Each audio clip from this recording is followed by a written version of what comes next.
Good afternoon and welcome to another webinar in our series Pathways to Prosperity, Building Strong Communities for Business Success. We want to take a minute to thank our presenting sponsor, Kennebunk Savings, for supporting this program and the information we bring to our members through it. Today, we have a very important topic for us in the state. We have had severe labor shortages and business growth. So with those two trends in place, businesses can seize the opportunity to develop fair chance hiring practices and see significant return on investment in more ways than one. It's time to take advantage of record low unemployment rates by hiring job seekers who are often overlooked, including those with convictions or substance use disorder. This webinar will lay out why fair chance hiring is a vital practice for future-focused, socially responsible employers, how businesses benefit by hiring these candidates, and provide some concrete tools and local resources employers can use to implement inclusive hiring. We have some experts on the panel that are ready to share their expertise. I will put the full bios link in the chat and read just an abbreviated version because these bios are extensive. Our moderator today and panelist, he's doing double duty for us.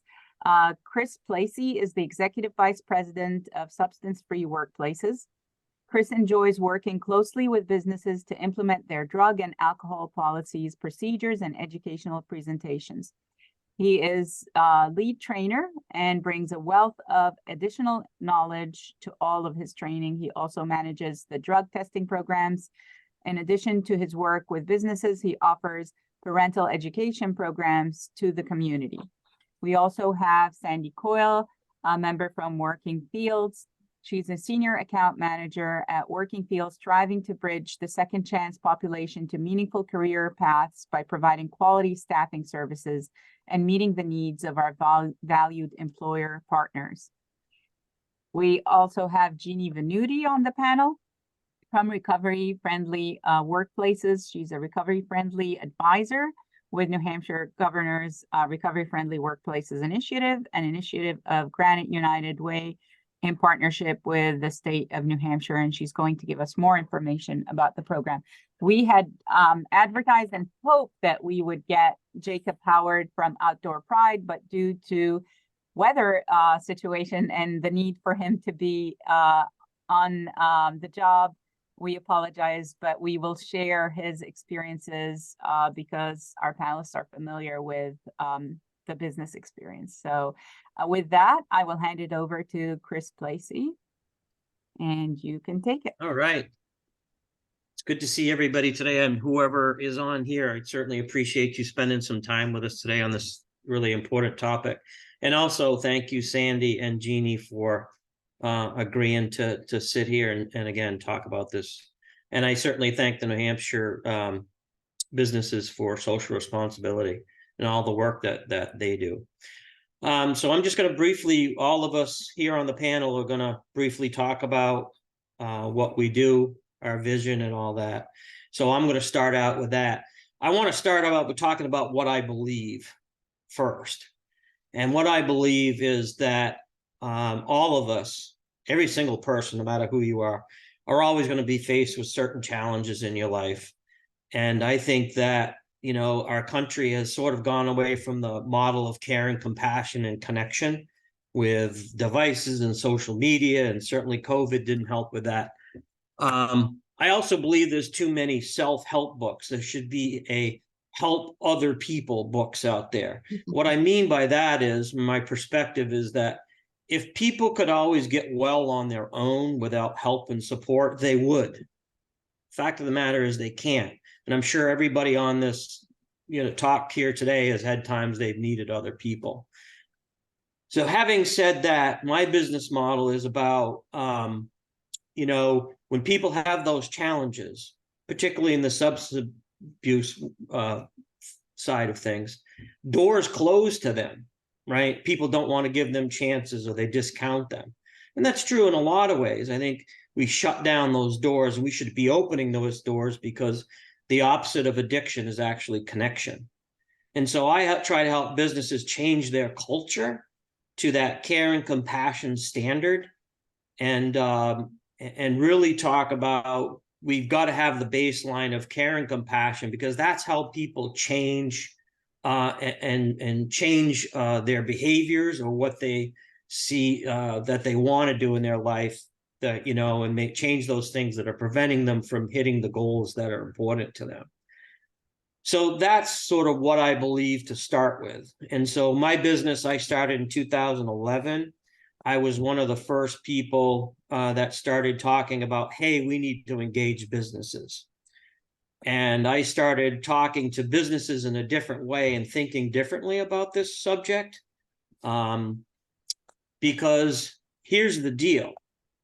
Of all the people in the country that have a substance misuse disorder, 75% of them have one thing in common. They have a full or part-time job. 75%.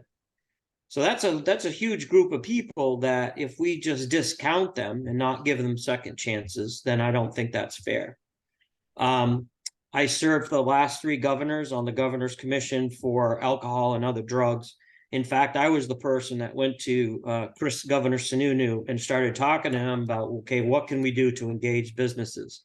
And from that, I volunteered my time for about 3 years to actually get the Recovery Friendly Workplace on board. And so that's a valuable program as well. I also work with Sandy and try to help her. I try to partner with lots of people.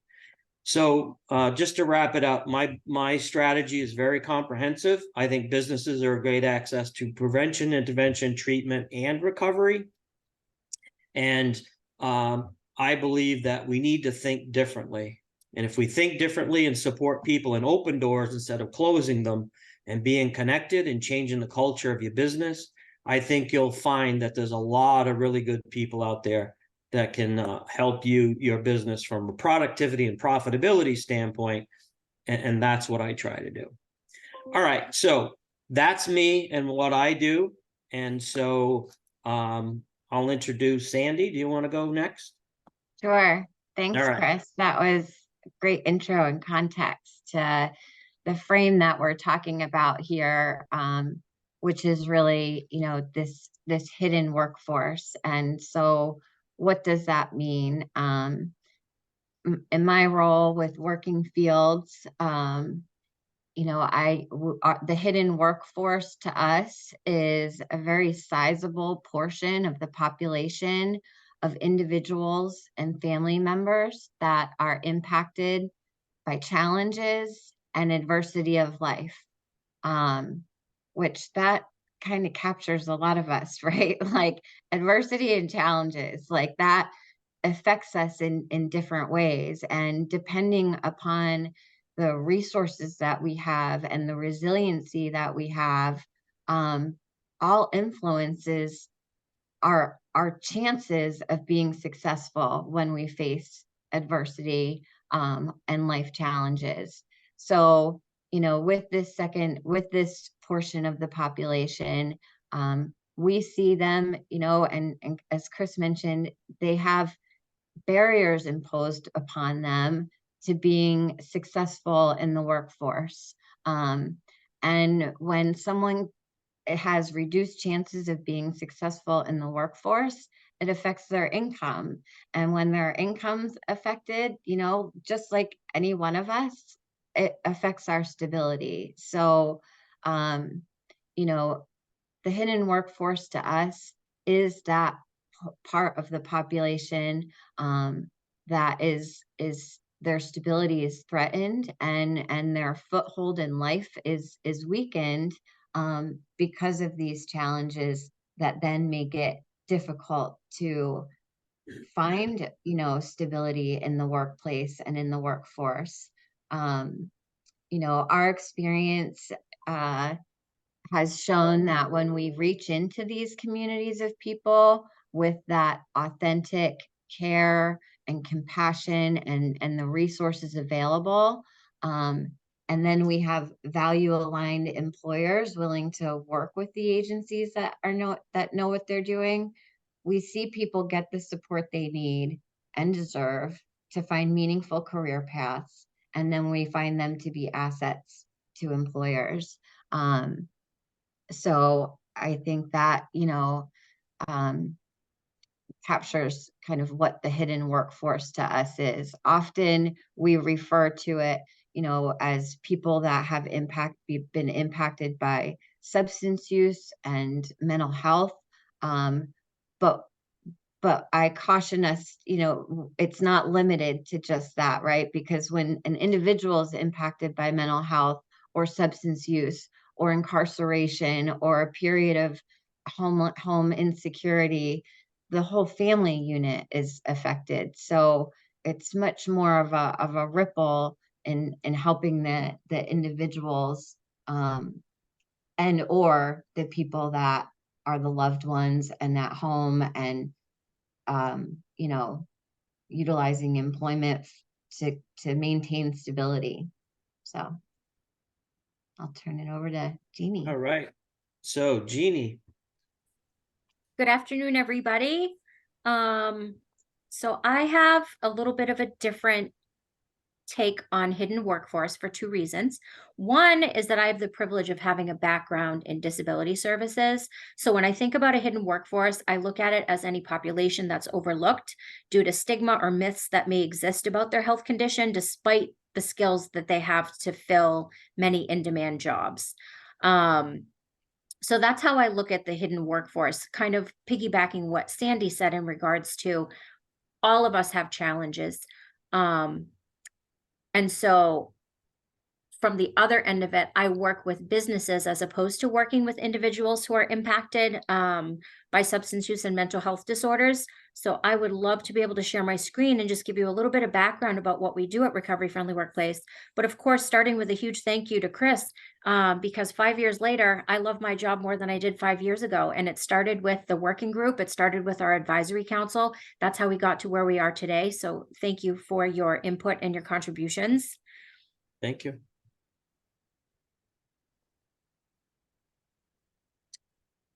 Okay.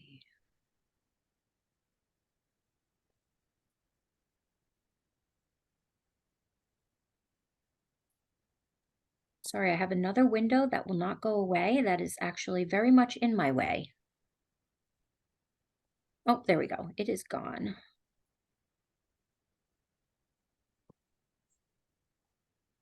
Oh, my apologies. Let's get the full screen. Okay. Are we good to go? Yes. Perfect. So I've had the privilege of working on the Governor's Recovery Friendly Workplace Initiative since it launched. Technically, it launched in March of 2018 by Governor Sununu. We started out with 28 early adopters throughout the state of New Hampshire who were committed to learning more about recovery and wellness for their employees. We also started out with 6 trainings. And here we are 5 years later. We are up to, I believe, 359 businesses throughout the state of New Hampshire and over 16 trainings that we're offering to our businesses at no cost. Everything that we do at the initiative is at no cost to our businesses. And so what we want to do is to promote health, safety, and wellness for New Hampshire workplaces and their employees. We want to help them strengthen their current workforce. We do that especially through meaningful conversation. That's how we break stigmas, by having conversations about mental health, substance use disorders. Our services extend not just to people who are in recovery or are in active use, but also to their family members. Because 10% of our workforce, and I'm jumping to the next slide, my apologies, 10% of our workforce has a substance use disorder. But if you think about each person that is impacted by the individual, including their friends and family, their employers, their coworkers, their neighbors, that number jumps to 67% of our workforce being impacted by substance use disorders. So we want to empower workplaces to provide the support that their employees need. And challenge stigma by having those meaningful conversations. Every time I deliver a training, every time I have a conversation, we're breaking stigma just a little bit. And of course, this is going to encourage employee retention and productivity, because we know that when we appreciate our employees, they in turn appreciate us in they in turn appreciate us. And so why should employers get involved? There are 135,000 people in recovery in New Hampshire, and as I said, 10% of our workforce is has a substance use disorder. Work is where we reach people. We spend our most time at work, so this program just makes sense. Also, we talked about talent retention and the additional benefits of addressing substance use disorders. Every year we do a designation renewal form with our businesses to kind of reflect on their past year and then to set goals for the next year.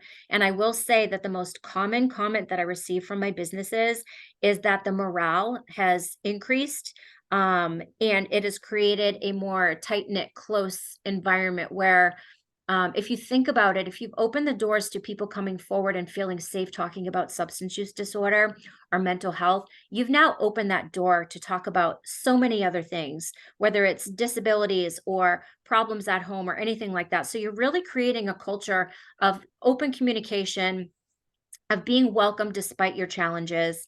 And what we've also seen is a decrease in absenteeism, less turnover, less impact on families. And as I said, that morale, the communication, that employee satisfaction is increasing.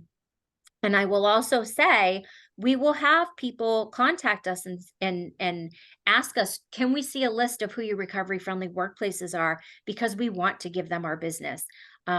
We see what they're doing. We actually have employees who will specifically seek out our RFWs because they know, when they see that symbol, that they're going to be working for a company that's going to be supportive of them in their recovery, as well as their loved ones. So that's just a little overview of what we do. And I'm happy to answer any questions. I could talk about this for days because it's an important topic and because we love what we do at Recovery Friendly. All right. Thank you. Thank you guys for the introduction. I'm not sure that anybody has questions, but I want to throw that out there. If anybody does have questions, I want you to challenge us or throw out any questions. I'd like a lot of participation from the audience if we can. If not, I'm just going to go ahead and start asking some questions that the panelists can certainly chime in about. I do want to just restate something that's really important, because I know we are talking about substance use, and Sandy touched on it, Jeannie touched on it, and I was touching on it when I started the talk, which is, yes, everybody will be, hit challenges. We don't just segregate it to people with substance abuse disorders or anything like that. Mental health, or even somebody going through a divorce or anything like that. It's really about changing that culture of the business, right? You both had said that. Change that culture to a more caring and compassionate place, helping people instead of, again, putting those walls up so that we can't move forward. That's what we want to do, is help people move forward and be successful. All right. So how about, let's talk about what you guys think the benefits and advantages are of working with that hidden workforce, or why should employers pay attention to this issue? Certainly, from my perspective, one of the biggest things is every single employer I go to, they say, Chris, I can't find people. I can't find, we got positions open and we can't find people. So right now, with the unemployment rate being as low as it is, I think it's a great time to say, you know what, there's a lot of people out there that can do good work for you. They just need a little bit of support. They need a good, welcoming, I'd say safe culture to be able to be successful. So we've had successes, and we want to continue to move that forward. So I don't know which one of you want to take off and add to what I just said about it. I don't mind jumping in. Sure. Okay, sure. Yeah, I am someone with lived experience in overcoming addiction, addiction, the challenges of addiction, addiction in my family, and layers of trauma associated, right? And the mental health that has interwoven. I'm a person in long-term recovery, and that has driven my work in the field of second chance and recovery friendly and prevention and treatment for the last 15 plus years. So when you ask me like, what are the benefits and advantages? I'm like, what aren't the benefits and advantages of working with this population? And honestly, like that is the question I have to ask myself. Why wouldn't an employer, work with this hidden workforce? What are the barriers to working with the hidden workforce? I think one of the answers for me, and having public and private expertise and experience, I appreciate the realm of this topic, right? When we talk about second chances, when we talk about recovery friendly, when we talk about the hidden workforce and all the nonprofit missions that are associated with these causes, worthy causes, for an employer, that can be daunting, right? Because employers are working day in, day out to meet payroll, meet a bottom line, oversee operations. And so, if like the fact that we have people here tuning into the conversation and willing to hear some of this dialogue, that's a great start, right? Because what I can guarantee there are organizations that can have the deeper conversations of the benefits and advantages. But, kind of tangibly speaking, we get people to work in supportive environments, or environments that are a good fit for them and able to thrive, right? And we have more employers that have awareness, insight, and connection. I love that word, Chris, connection to the cause. So maybe I think why should we pay attention? Because these are issues, second chances. We all need them, right? There's a big and growing size, I'd say, of the population that needs more support, and people and employers that are in positions to be able to make those connections to more supportive infrastructure, in our community, in the fabric of our communities, that I believe like people and bottom lines and our overall economy thrives. So, yeah. Absolutely.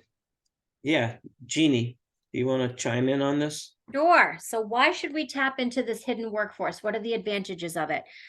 I want to recommend that we take away the mental health, the substance use disorder, and just look at the whole person and what they have to offer your company, right? We all, like Sandy has said, we all have barriers. We all need accommodations. The way that I look at it, if somebody is disclosing their disability, their mental health condition, their substance use disorder, and they're letting you know what they need in order to be supported, that is taking away so much work for a business. So if you have somebody, say, that has a heart condition and they're at risk of having a heart attack, what are you going to do? You're going to make sure there's an AED machine close by, and you're going to make sure that people around this individual know how to use it, as opposed to not knowing because they were afraid to disclose and then having an incident at work that you're unprepared for. So I feel like everybody has gifts and talents that they can bring to the table, but each one of us also have those barriers. So if we're able to be more open about those barriers and the needs that we have in order to be supported, to be successful at work, I think that workplaces could be more successful in general, looking at the big picture. Yeah, absolutely. I like what you're saying. I think about that a lot, in that, if you look at people with challenges, right, and if supervisors are doing what they should do, right, is making those connections and supporting people, because your employees are people, right, and give them a safe place to talk, and they tell you about their challenges, a business can do something about that. But here's the tough part. There's probably a lot of people, I don't know how many or the percentage, that aren't disclosing these things. It's sort of like, the issues that are better than the ones that you don't know. And I'm here to tell you there's a lot of the I don't know out there, right? So yeah, being a little bit progressive, and forward thinking to address those issues early on, to me, is vitally important.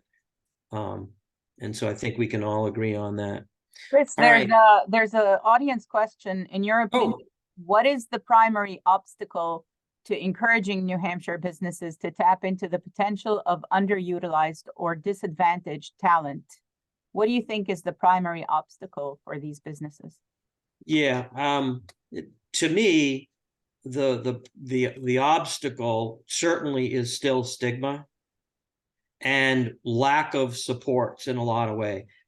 I think we can all agree that the mental health system here in New Hampshire and the country is completely broken and dysfunctional. I mean, I like Sandy, have had many challenges and traumas in my life. I've been experienced both personally and with family members around substance abuse and mental health issues. But until, we can get over that stigma and start having an open, honest, and quite honestly, a safe conversation about it, because it's sort of like people freely talk about physical disabilities. I'm a survivor of cancer, I'm proud of that, or I've got diabetes, or I got all these things. But people have notoriously, until more so recently, been hesitant to say, well, I'm somebody with a substance abuse disorder, or I'm somebody with an anxiety disorder, or whatever those things are. And so again, that's what I do through all of these issues, is help businesses change that culture. So the supervisor is a caring and compassionate person, right? And that they show their staff that they care about them and they're willing to talk about these things. And it just really does. I'm not surprised to see that the morale goes up and all of things happen. So again, I would say, stigma, I think I'm going to be honest, because I'm brutally honest. I think one of the largest sectors of that stigmatize and sort of make things difficult is healthcare. Until healthcare stops stigmatizing the mental health and the substance abuse stuff and treat it like they say, somebody with a physical illness should be treated the same as somebody with a mental illness. Until that truly happens, and I think healthcare has to take the lead on that. And I can tell you, again, I'm not going to tell you specifics, but I can tell you firsthand, I have been in situations in my personal life where I was stigmatized or discriminated against because I was involved with somebody with a mental health or substance abuse disorder. And it's not that way for physical illnesses. I'm sorry to be honest about that, but that's what I believe. Anyway, that's what I think the disadvantage is. But go ahead, Sandy, you chime in. Yeah, no, and thanks for sharing, Chris, because a lot of us do come to this work with heartstrings attached to it, and we all have our lived experience, and so I think that segues into the question about the primary obstacle for encouraging New Hampshire businesses to tap into underutilized or disadvantaged talent. I think some of it does, a lot of it does tie to the stigma, and kind of the feeling of that daunting feeling, or that feeling of, where do I begin, right? I think when as DEI has become more of our common language, the Flo, who asked the question, right? It's like a champion and at the forefront of some great DEI work happening. And, we're moving a needle here in culture, right? So there's a lot of tools available, but until we can have those conversations and businesses coming to the table to understand the process isn't perfect. And sometimes our greatest learning happens in that imperfection, right? Like that's where those nuggets come from, because that's us willing to walk through those barriers. So, you know, when I approach a new employer as a prospect client for working fields, I let's be candid, you know, like I get so if I get ghosted, it's like I would so much rather someone be willing to come to me to say, this is what I don't understand. This is what doesn't work about what you're saying, or I don't even understand what you're saying, right? Like to be willing to care enough to keep the conversations going and talk about all the tools that we have available. You know, the trainings and the policies support. You know, I saw another question about criminal background checks and hiring practices and return to work, you know, like agreements and utilizing organizations like working fields that is temp to perm staffing, right? Like there are endless tools to put in place. And I guess, you know, thank you NHBSR for giving the platform to conversation that can lead to change and more employers you know, kind of stepping into learning more about that and putting tools into place. Yeah. Jeannie, do you have any comments about that? Sure. So I would definitely agree with Kristen's statement about stigma.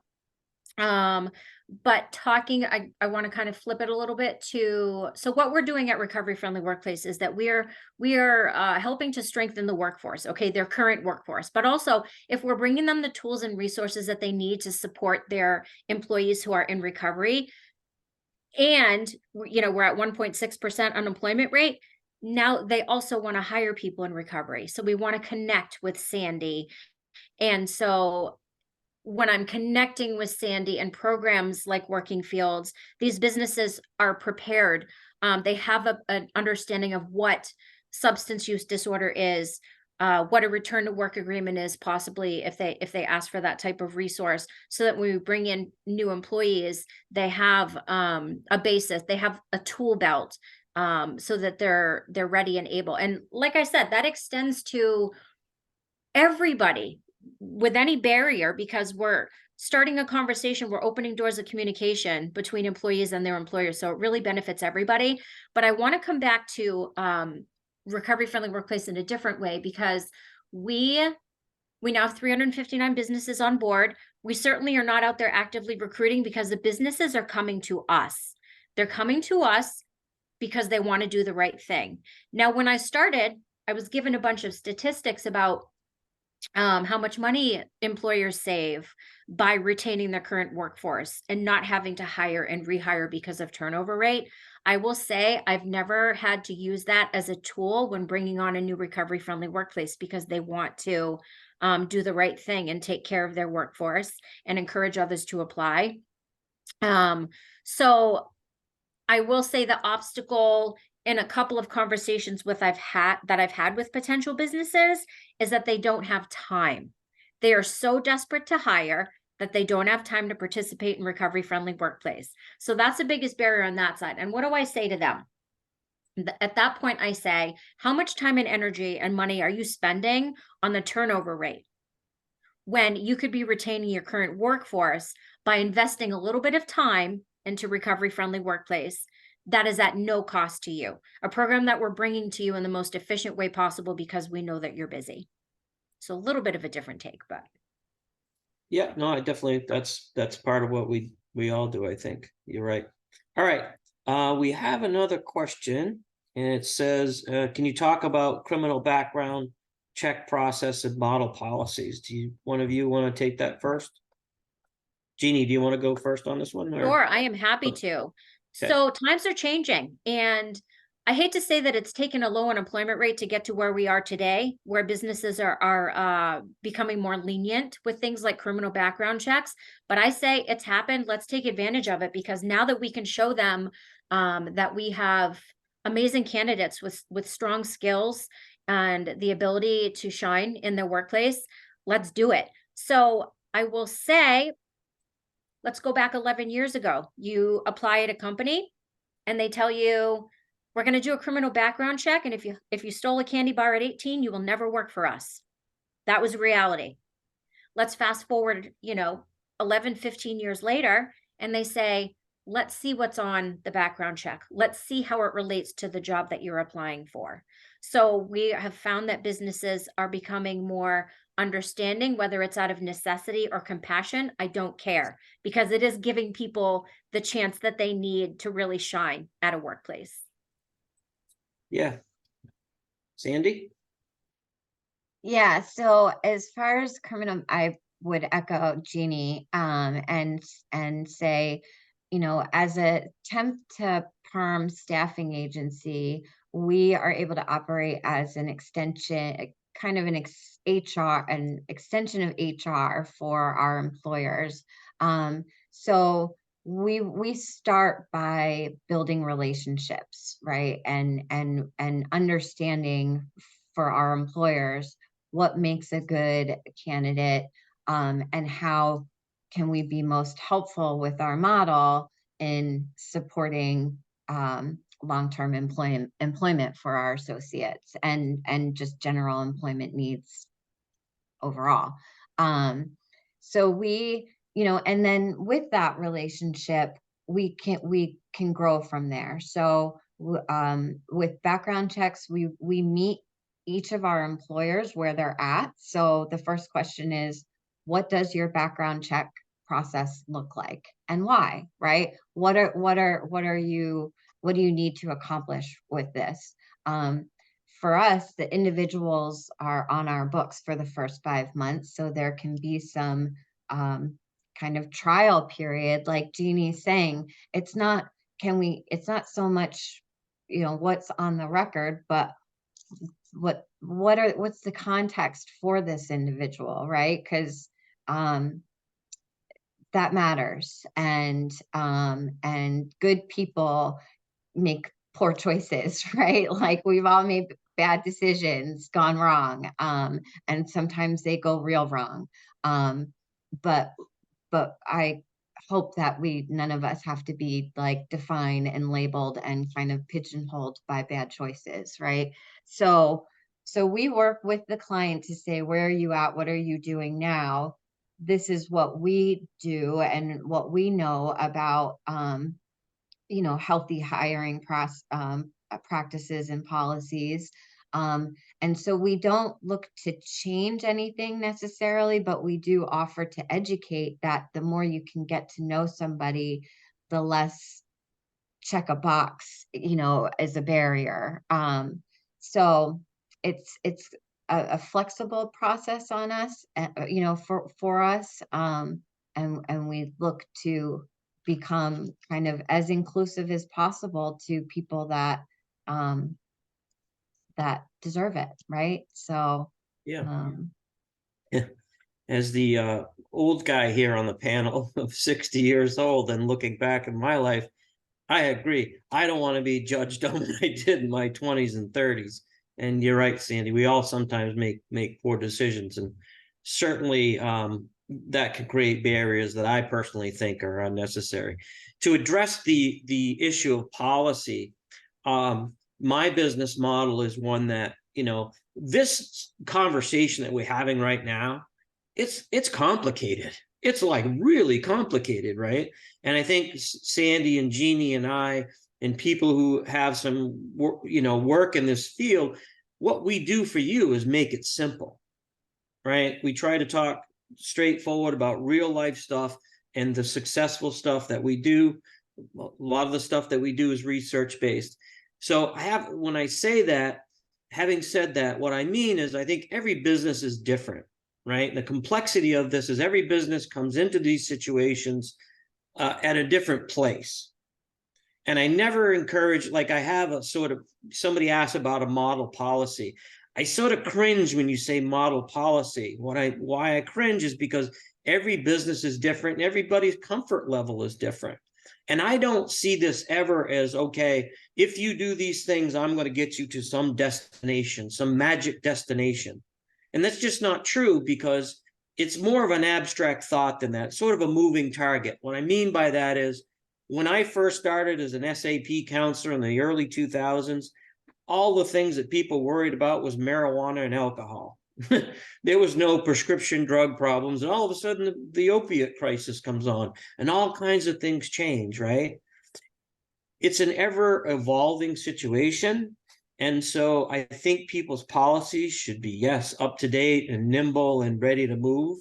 You know, I'm one of those people that says, hey, how come we haven't added fentanyl to the DOT, federal drug testing program? They don't test for fentanyl, which is the craziest thing, because most people who overdose from opiates, we know, is fentanyl. So I guess what I'm just saying, it's really complicated. It's going to forever evolve. You're going to have different supervisors coming to the plate. Different supervisors may have a certain experience around substance abuse or mental health. Some of them aren't going to be quite as comfortable doing some of the things that we're talking about. But we just have to keep pushing that needle, as Sandy says, so that people become comfortable, create those safe places, as both of Sandy and Jeannie have said, have comfortable conversations so that people can change the way they think. Because one of the first things that I started saying back in 2012, when I was talking about this issue, is we have to think differently. We have to think differently about this issue, because nothing's going to change.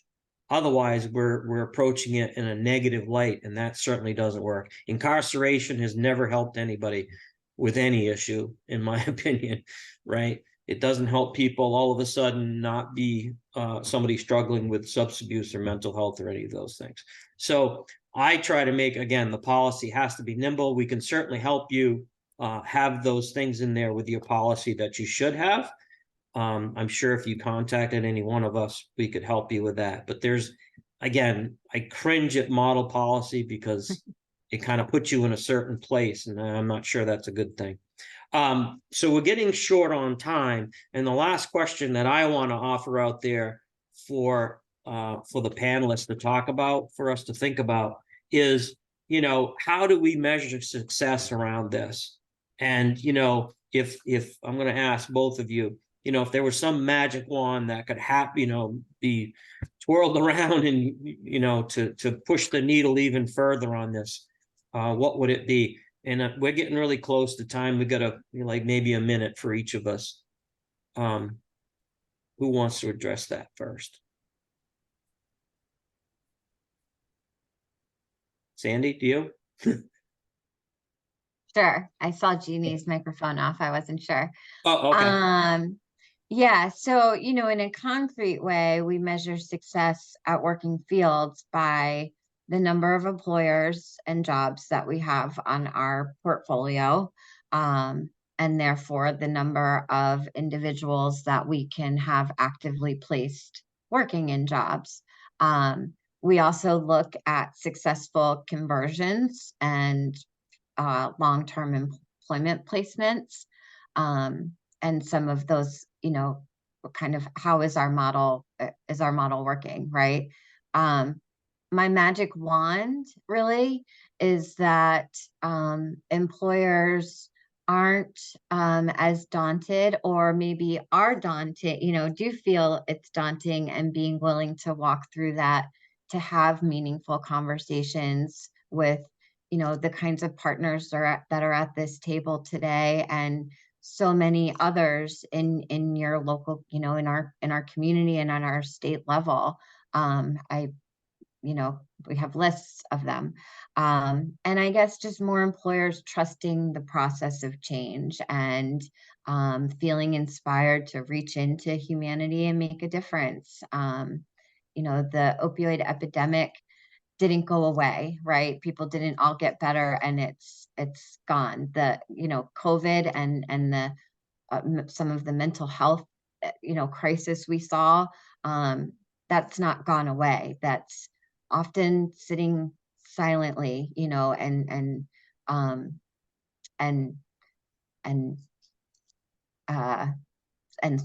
kind of struggling alone. So I think that it's something that's in many of our homes and in our workplaces and our hearts. So more connection Yeah, through this. Yeah.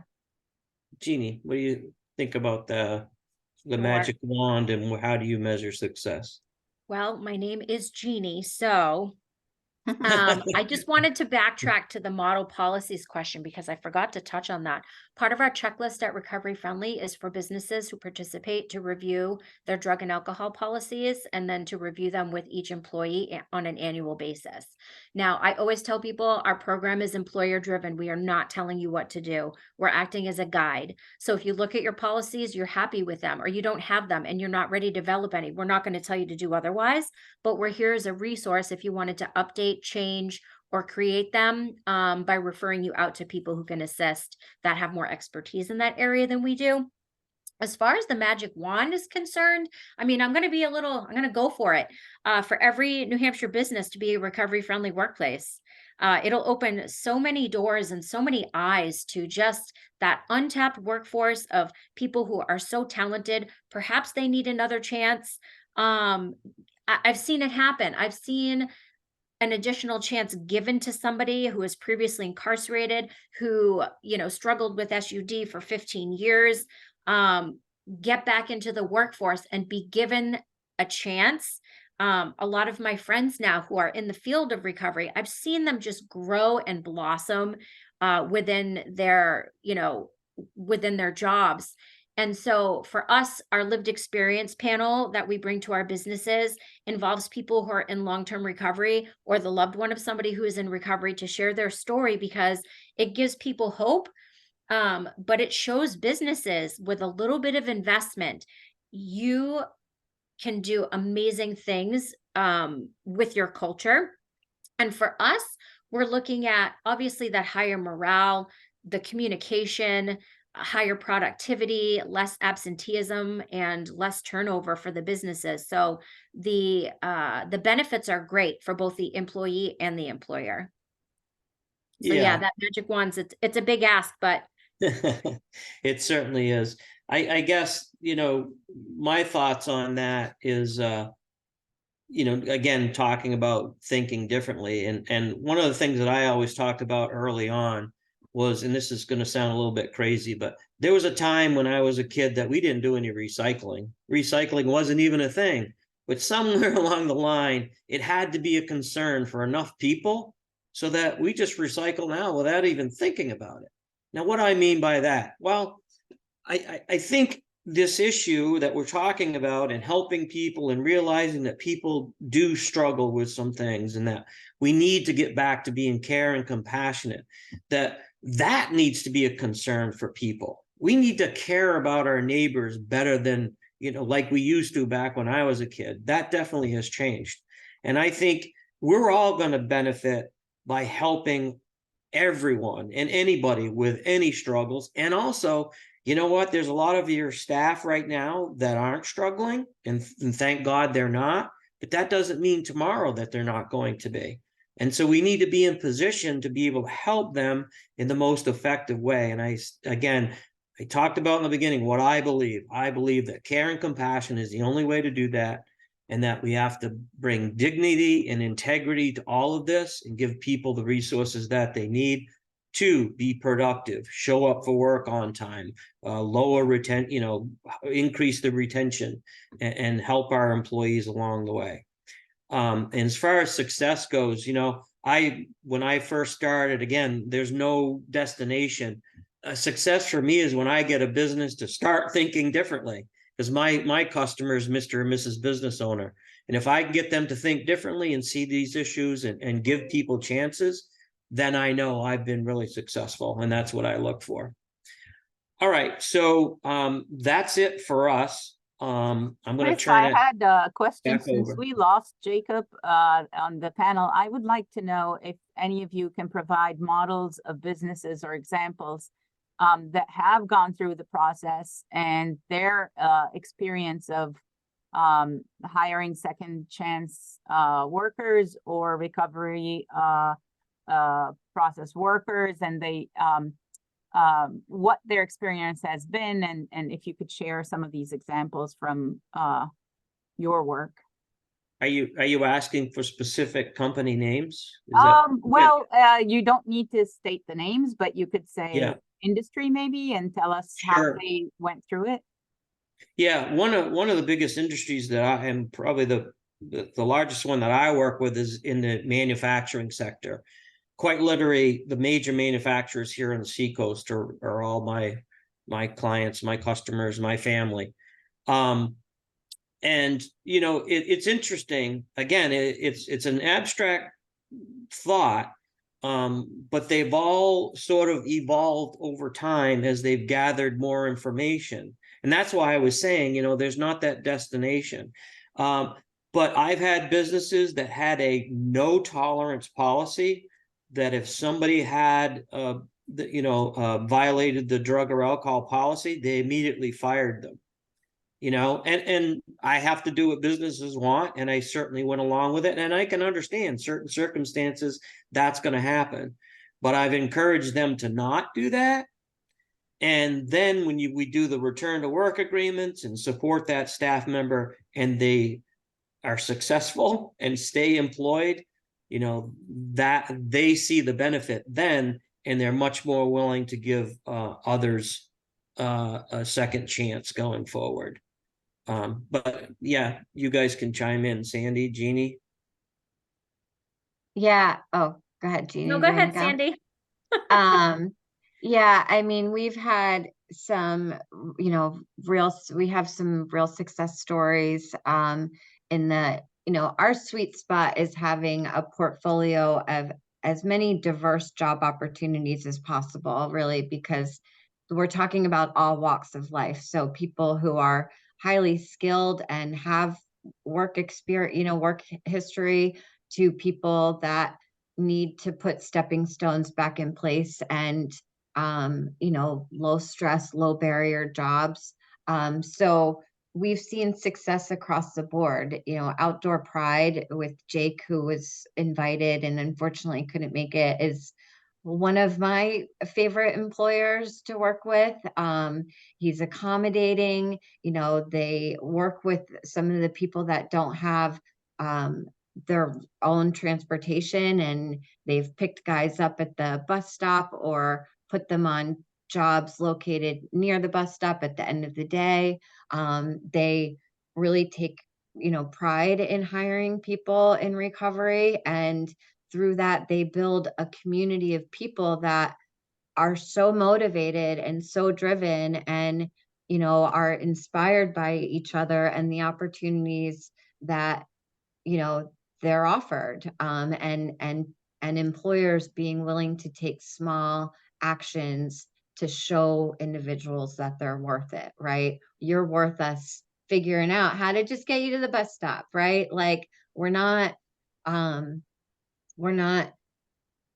making easier. We're not talking about accommodations that make it easier or different than one person from the next, but just asking ourselves, like, and seeing the most success with employers that take the time to kind of, ask how can we help? How can we be flexible and still meet our bottom lines? And with that, I mean, I hear stories that bring me to tears of joy, with the successes. So Chameleon Group, the owner over there, Dana, he's another wonderful spokesperson on behalf of the success his company, has experienced for embracing this mission. So there's a lot of success stories out there, again, with context by context of how it's been meaningful.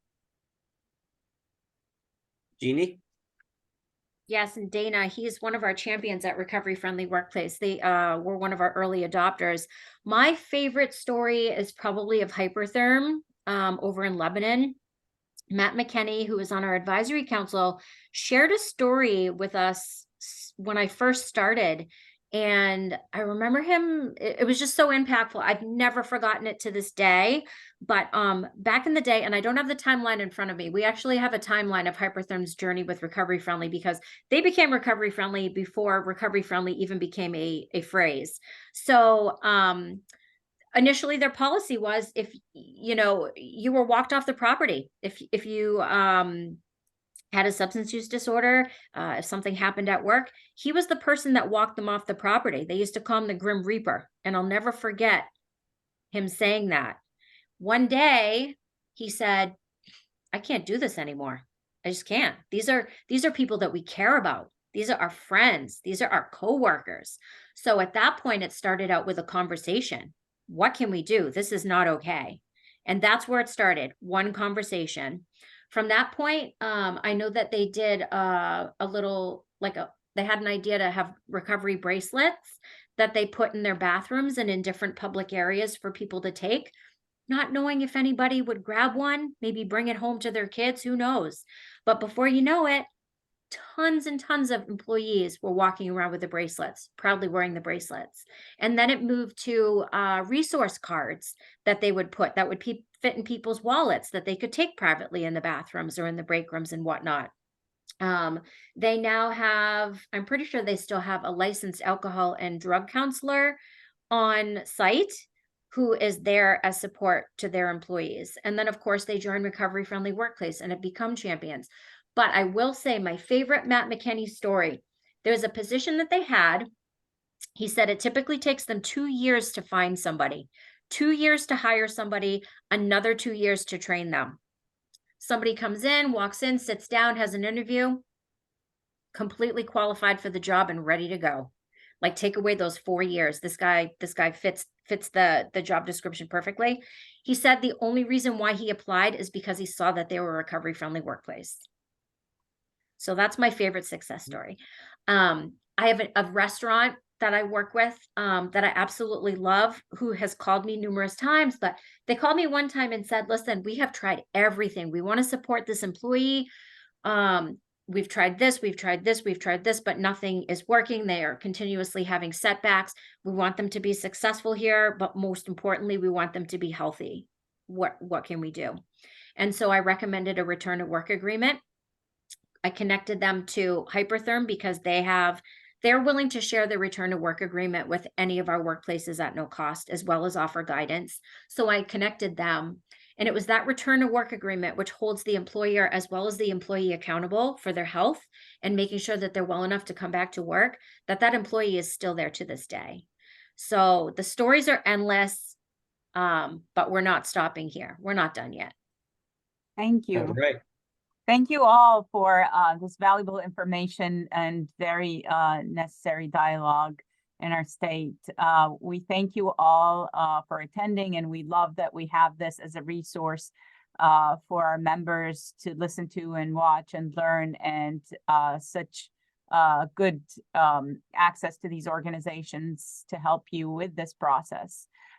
We encourage you also to please attend most or all of our Pathways to Prosperity as we continue the conversation moving forward. And our next topic in January will hopefully be caregiver-friendly workplaces, working with UNH's Center for Healthy Aging. So we're working towards human-centered workplaces that view those employees as humans, and they bring their authentic selves to work, and you can address the issues within your organizational boundaries and outside in the communities to make them feel more welcome. So thank you all again. Thanks to Chris, Sandy, and Jeannie for giving us the time, and have a wonderful rest of your week.